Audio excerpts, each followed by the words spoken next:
Bienvenue au parc du Puy du Fou et en particulier sur le parking autocar. On est ici sur l'un des plus grands parkings d'autocars de France de tourisme, en tout cas en saison.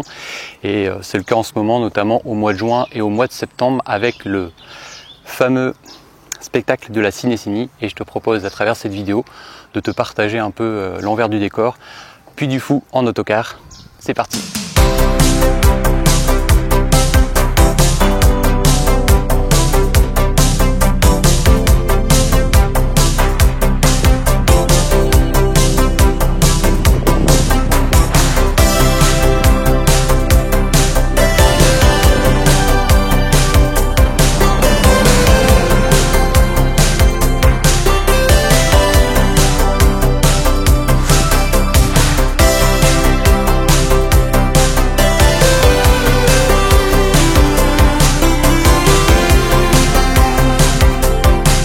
Situé en région Pays de la Loire et dans le département de la Vendée, il accueille chaque année 2,8 millions de visiteurs.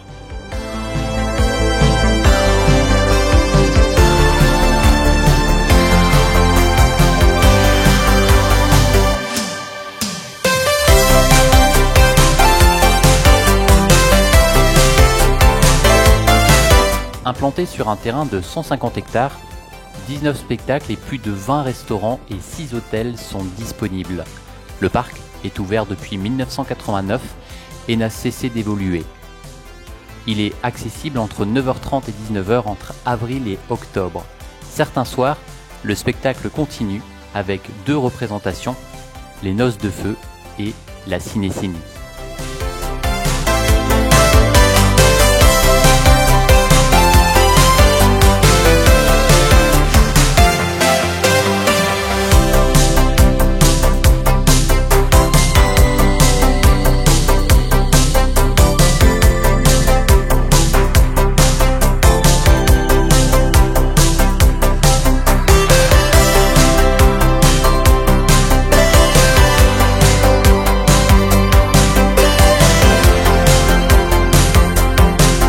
En fonction de leur provenance et du programme des clients, les autocars arrivent au parc un ou plusieurs jours.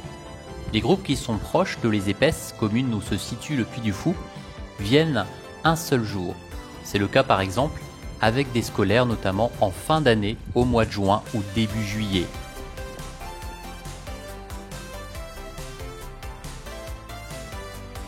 Il existe aussi des programmes où une étape est consacrée à la visite du parc un jour. On peut par exemple rejoindre le Futuroscope à Poitiers, puis terminer au Puy du Fou avant de rentrer. La plupart des séjours restent néanmoins consacrés à une seule activité, la visite du Puy du Fou. Les autocars arrivent le matin parfois plus d'1 heure avant l'ouverture. Ils ont roulé toute la nuit. D'autres arrivent après une nuit passée à l'hôtel ou au camping. Parfois, ils parcourent 1 heure de route, voire plus, du lieu d'hébergement des clients. Ils sont hébergés à Nantes ou à Angers par exemple. Plus proche, ils dorment à Cholet, situé à 30 minutes, ou dans certains campings où il faut moins de 15 minutes pour arriver au parc. Il existe aussi des hébergements directement au Puy du Fou. 6 hôtels sont présents. Ils sont tous réunis au même endroit qu'on appelle la Cité Nocturne et se nomment la Citadelle, le Grand Siècle, le camp du Drap d'Or, les îles de Clovis, la villa gallo-romaine et le logis de l'Esture.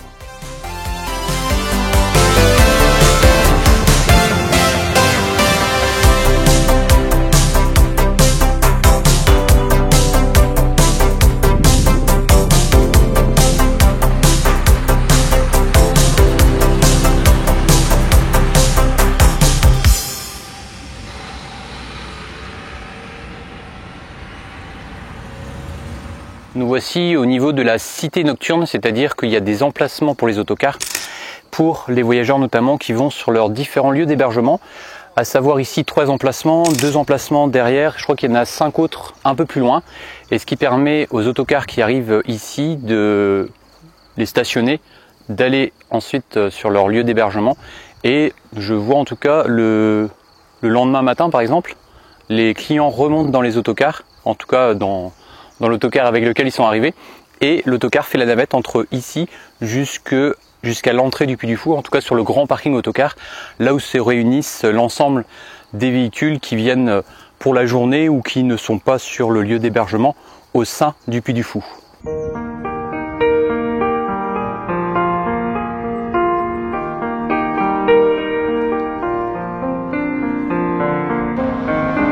Le parc dispose de sa propre flotte d'autocars et bus. Des navettes assurent des liaisons entre la cité nocturne et le parc. D'autres effectuent des trajets entre l'entrée et les gradins de la Cinécinie. Cette dernière est dédiée aux personnes à mobilité réduite. Enfin, des véhicules de tourisme réalisent des transferts entre les aéroports, gares et le parc.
Cet endroit détient une grande diversité de marques et de modèles d'autocars.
Véhicules scolaires et lignes régulières sont ceux qui arrivent de Vendée ou des départements alentours.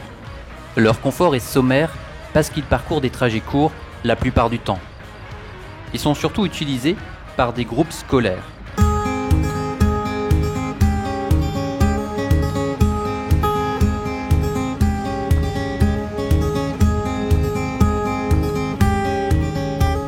Plus confortables, les autocars mixtes disposent d'un aménagement intérieur plus agréable, notamment grâce à des sièges taillés pour de la grande distance. Ils ont toutefois une capacité de soute limitée. Les autocars de tourisme et de grand tourisme sont ceux qu'on retrouve le plus. Ils peuvent parfois mesurer 15 mètres de long et 4 mètres de haut. Ils arrivent de toute la France et parfois même de l'étranger.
l'organisation des stationnements est bien rodée.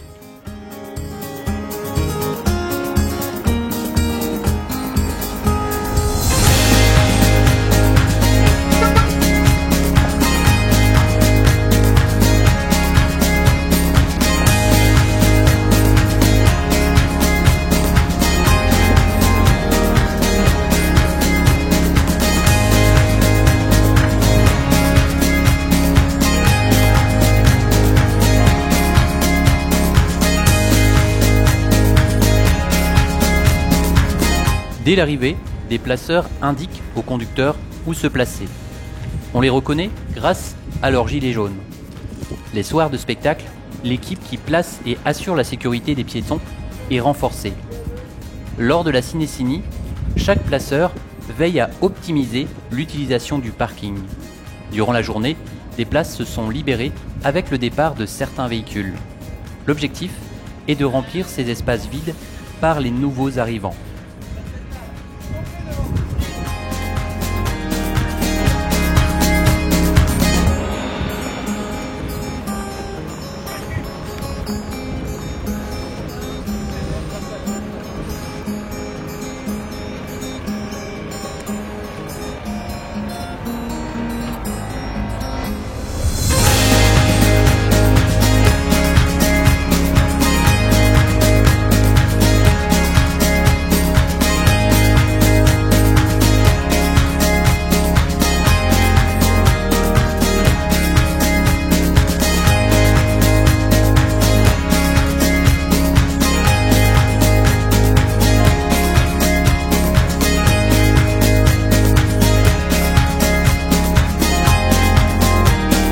Dès la nuit tombée, le parking retrouve son calme.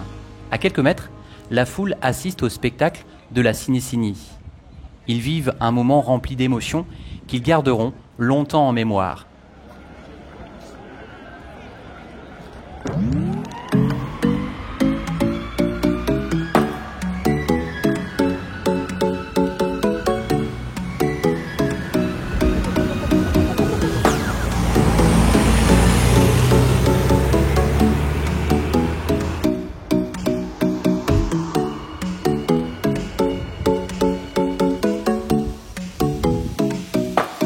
Le lendemain du spectacle, il arrive qu'un autre exploitant ramène les clients au parc. Ils quittent leur lieu d'hébergement assez tôt. Ce sont des entreprises locales qui assurent ce trajet. Le conducteur titulaire ne peut pas assurer ce parcours parce qu'il est rentré tard la nuit après la cinécinie. Une coupure minimum de 9 heures est nécessaire. Il rejoint donc le Puy du Fou en fin de matinée ou en début d'après-midi à vide.